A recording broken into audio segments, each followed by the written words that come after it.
Hey guys, it's Goosebumps Completionist, and today I'm bringing you another Are You Afraid of the Dark episode review. This episode comes from Season 2. It was written by Chloe Brown and directed by DJ McHale. And the episode in question is The Tale of the Hatching. Now, I have to be upfront about this episode and me, given my history with it. I haven't seen this episode in a long time. This was one that I caught a few years ago, and I remembered a lot about it, enough to not necessarily revisit it, I should say. And recently I rewatched it just as a casual experience to get reacquainted with the Tale of the Hatching. And I have to say, this has to be one of my new favorites from the original Are You Afraid of the Dark run. If only because I'm a massive Goosebumps fan, and the Tale of the Hatching reminds me of another episode that I love from Are You Afraid of the Dark that is pretty much bona fide Goosebumps to the core, and that is The Tale of Vampire Town. And this one in that episode, I think, screamed the loudest to me that they feel like Goosebumps within Are You Afraid of the Dark. And yeah, for better or for worse, this episode really itches a scratch in that alternative lens, or maybe in that Goosebumps knockoff kind of lens, if you want to put it that way as well. But I had a blast with this episode. Now, I don't think it's going to score as high for everyone out there. I do see this one kind of fluctuating all over the place within the Are You Afraid of the Dark fandom. But I assure you to go check this episode out, especially if you love Goosebumps. You need to watch this episode and The Tale of Vampire Town first and foremost. If you don't like these, it's safe to say that you probably won't like the other similar to Goosebumps ones in the show. But take that for what you will. And yeah, that's my recommendation. Go check this episode out. So that out the way, let's get into the plot overview of The Tale of the Hatching without giving too much away. So, like every episode of Are You Afraid of the Dark, the story starts off with the Midnight Society gathering around a campfire in the middle of the woods out in the middle of nowhere, so presumably in their hometown somewhere. And whoever's turn it is to share the story will do so. And this episode starts off with the same cold open that you always see, and then it cuts to the story called The Tale of the Hatching. Now, the story starts off with two siblings named Augie and I believe Jasmine.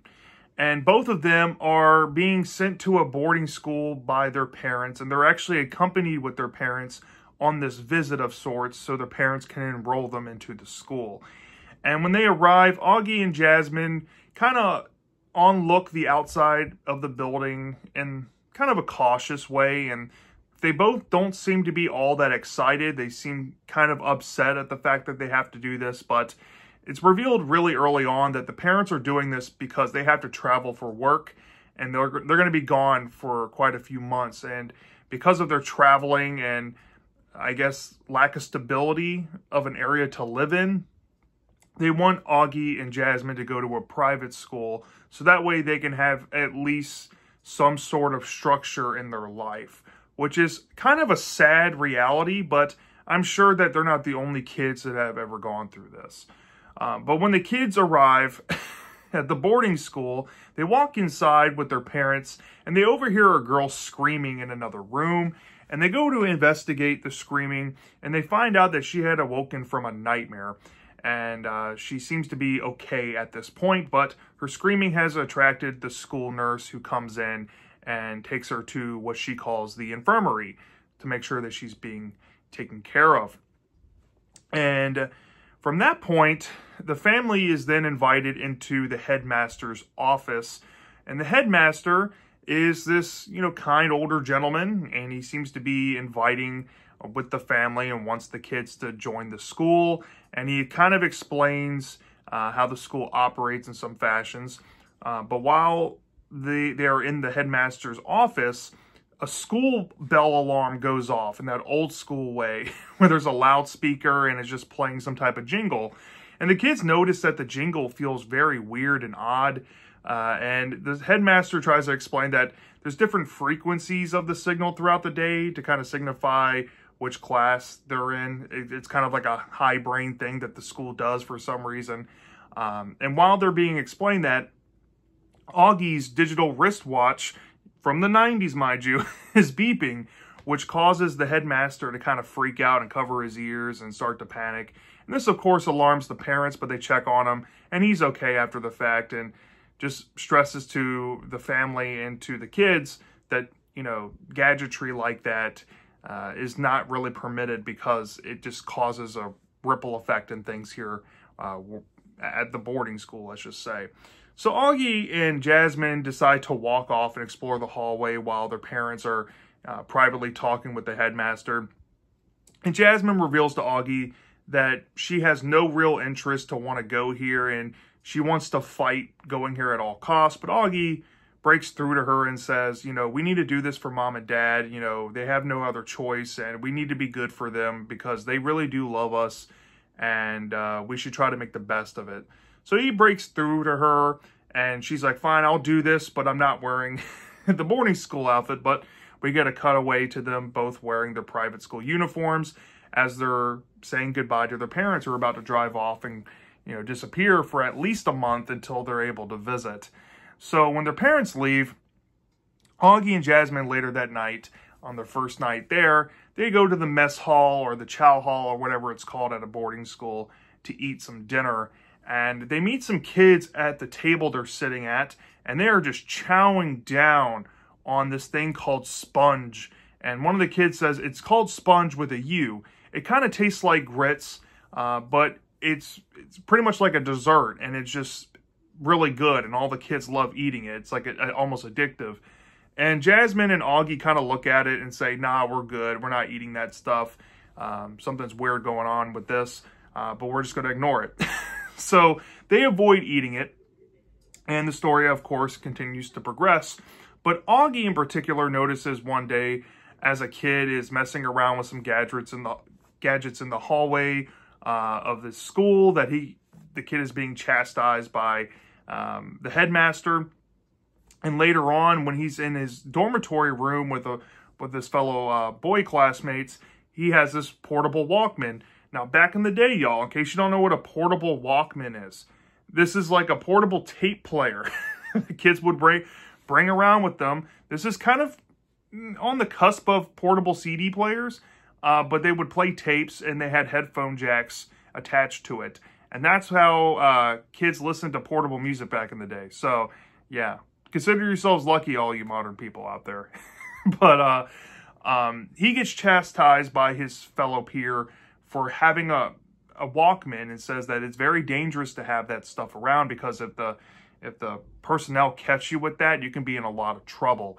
And Augie's like, okay, whatever, and, you know, I'll put it away and follow the rules. Well, there's another time lapse after this point, and let's just say things start to get very weird for the two twins here. So what ends up happening is that it comes to a point in the story where everything starts to change. Like right before their parents are said to come visit them, one night, Jasmine's asleep in the girls' dormitory, and she awakens to all of her fellow classmates, or I guess schoolmates, getting up out of bed and getting dressed and walking in a single file line out of the room.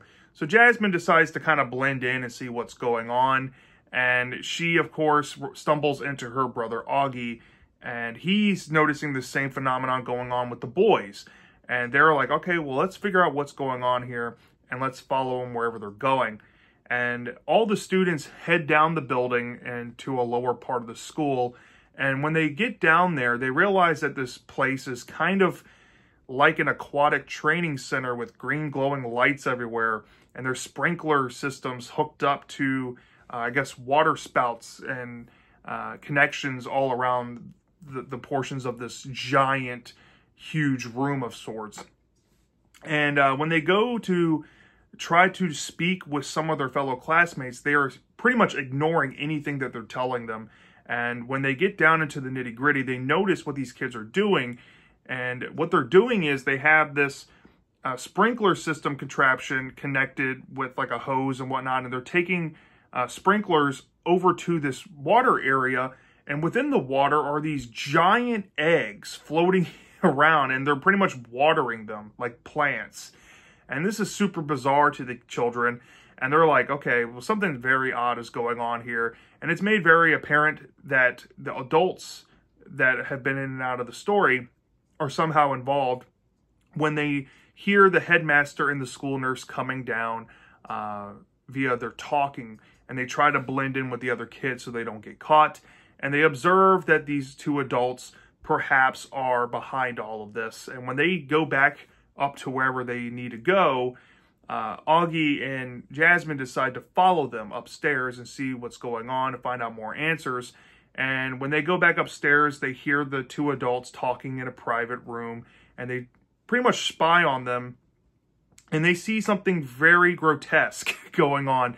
Not only are these two adults drinking this mysterious green liquid out of a martini glass and making a toast, but their skin looks like rubber on top of lizard green scales or something like that.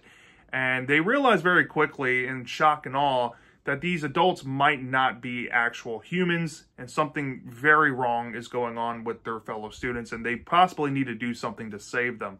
So when Augie and Jasmine venture off to try to get a clear mind of it all, Augie seems to want to back down and not take any part of this and want to pretend like everything's fine, at least until their parents can arrive. And Jasmine's like, no, we got to do something here. You need to braven up and, you know, do something that you're not comfortable with for once. So when she leaves to go help the kids, Augie notices a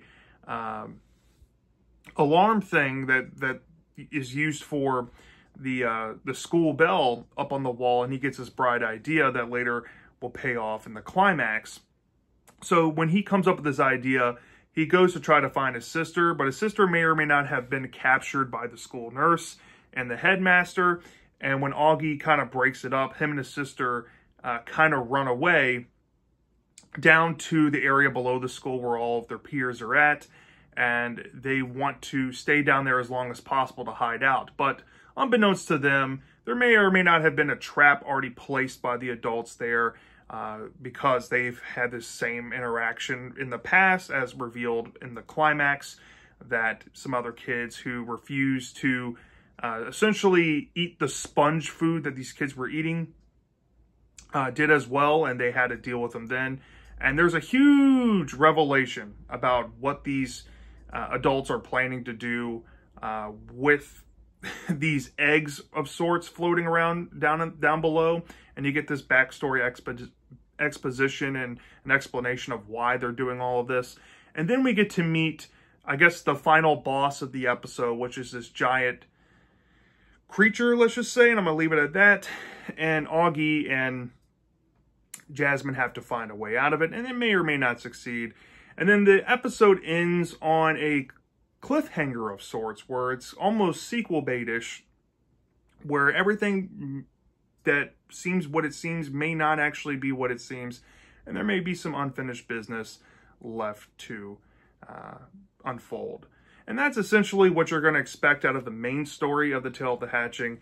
And then once the story wraps up, the Are You Afraid of the Dark episode ends with the Midnight Society wrapping up their campfire of sorts and going their separate ways.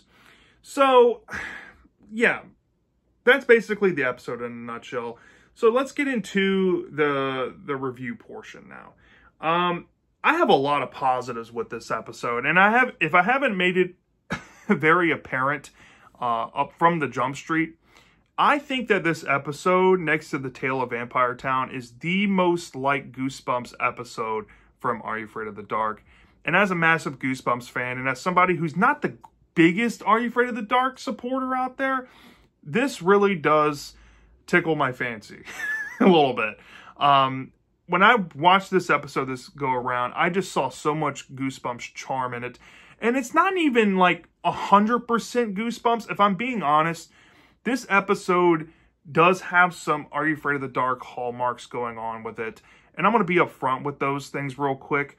Are You Afraid of the Dark, when it has Goosebumps-like stories or some similar concepts to it involving creatures, there's a dime a dozen lizard people stories trying to take over humanity or repopulate their species or whatever within Are You Afraid of the Dark? And this one is no different. And it really does fit in with those other episodes in terms of that, I guess, the idea and the execution. The execution of the episode, sadly, doesn't quite nail Goosebumps because it kind of falls into Are You Afraid of the Dark trappings, and the editing even kind of falls into that. It doesn't really feel like how a Goosebumps episode would be edited. But that aside, it's where how the plot unfolds that feels more like Goosebumps. And it feels like how Goosebumps would handle the concept itself, or at least the showrunners from the 90s show would handle a concept like this if they were given it. And why I say that is it goes out of its way to do a few things that Goosebumps is known to do, and it defies what the average consensus of Are You Afraid of the Dark would do with this. So for Are You Afraid of the Dark, for example, with the whole thing with the parents in the story, that's kind of unorthodox for the show. I mean, you do have a fair share of episodes that feature parents predominantly, or pretty evenly throughout the episodes, which is fine. But the way it's done here feels like a Goosebumps book because the parents are taken out of the plot very early on, and the kids are kind of left by themselves or isolated to essentially have to deal with this themselves. And the fact that this takes place at a boarding school, and because of how the idea unfolds, it feels almost identical to an iconic Goosebumps short story / episode, which is called The Perfect School. This feels like if you took an Are You Afraid of the Dark lizard people story and you blended it together with The Perfect School. So yeah, off the bat, I have to say that how the episode plays out feels a lot like Goosebumps. And then we're getting into the characters of like Augie and Jasmine. They both feel like stock Goosebumps protagonists. They don't really insinuate Goosebumps all the way, but they have that caricature quality to them. Like Augie, he's the nerd archetype. He's kind of a wimp, but he's also very handy and knows how to, save himself in a pinch. While Jasmine, she's more of a skeptic and a pessimist, and is the doubter of the twins here. But they do have a distinct arc together. Like Jasmine's arc is that she's skeptical, but she's trying to bend her ego to be there for Augie, her brother, but also do this for her family. And she has to, put skepticism aside for once and actually believe what's going on and be active in it. While Augie, he has that typical wimp characterization thing going on where he's wimpy, but then he's given an opportunity to be the hero and he takes it. I'm not saying that isn't commendable, but it is to be kind of expected with one-note characters, sadly, where you get these little mini arcs. But they do work for this episode in particular, and it honestly executes it better than some Goosebumps books with similar character setups. So take that for what you will. I think the characters here were pretty entertaining. The acting from the episode was pretty well done. The atmosphere itself, for Are You Afraid of the Dark's budgetary standards, at least for season 2, the setting location they picked for this boarding school was very believable. And it was very creepy at points, especially in the second half of the episode, which I think really turns up the Goosebumps volume to 11 with the concept. And it's kind of creepy, and it's very out there and different and quirky, like an R.L. Stine story would be. It kind of feels like a concept R.L. Stine would kind of take and roll with. And it really does execute that on screen very well. It kind of feels like this would have come out of R.L. Stine's mind. And I just have a lot of fun with it, especially when we're getting into the area below the school and the lighting and how all that is displayed on screen. It's weird. And I really enjoy parts of the climax when it's leading up to that. And there's some really good body horror in this episode, especially dealing with the adults and how creepy and petrifying that must have been for Jasmine and Augie to witness. That's some good stuff here. And it's over the top and kind of flashy in the climax. And there's some setup and payoff with some items that we see in the story that play an integral role. So it doesn't seem like it has lazy writing or anything. Honestly, it's a well put together episode for Are You Afraid of the Dark standards. And I really enjoy it for that. Honestly, if I had to rate this thing from a 0 to 5 star basis,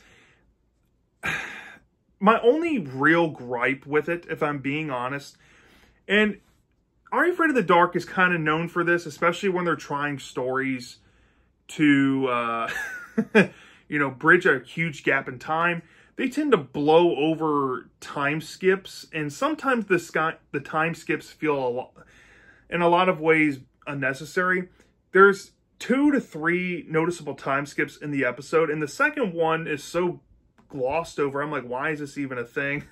Why do we need another update? I actually skipped over it in the plot overview because it's so insignificant, but all it does is add filler to the episode, where they go back to the lunchroom and they're talking about, oh yeah, it's been a few months, everybody's cool, and they just end it there, and then we get another jump cut. We don't need some remedial things going on in the story, and that's one thing that comes to mind. It's not the biggest negative ever, but it is kind of there. I would honestly say that the biggest weakness to this episode as a whole is that because it tries to have a bigger scope in terms of the timeline of events in the episode, it comes across as a bit rushed. And there is a point in the story as we're barreling through, events that are going on in the first half, that we just kind of arrive at this fateful night. And it's kind of jarring, if I'm being honest. It's not really edited the best way there in terms of construction of the story, sadly. But if that's the only negative to it, I'm willing to accept that because everything else was pretty well done here, honestly. So from a 0 to 5 star basis, I could be a lot harsher on the pace if I wanted to be, but honestly, it's not that bad in comparison to some other Are You Afraid of the Dark episodes that I've watched that are just horrendously paced. And I'm mainly looking at revival era seasons, mostly here. But this one here, I think just has a lot of charm. It's super memorable. It's fantastic all across the board. I mean, I can just keep gushing on and on and on and on about how much I love this episode. And because it has that goosebumps factor, honestly, those negatives I have, I think one of them, I'm not even going to deduct anything on. If we're talking about the filler stuff, it's so minute in that one portion of the episode that it doesn't really matter all that much without me sounding like I'm nitpicking.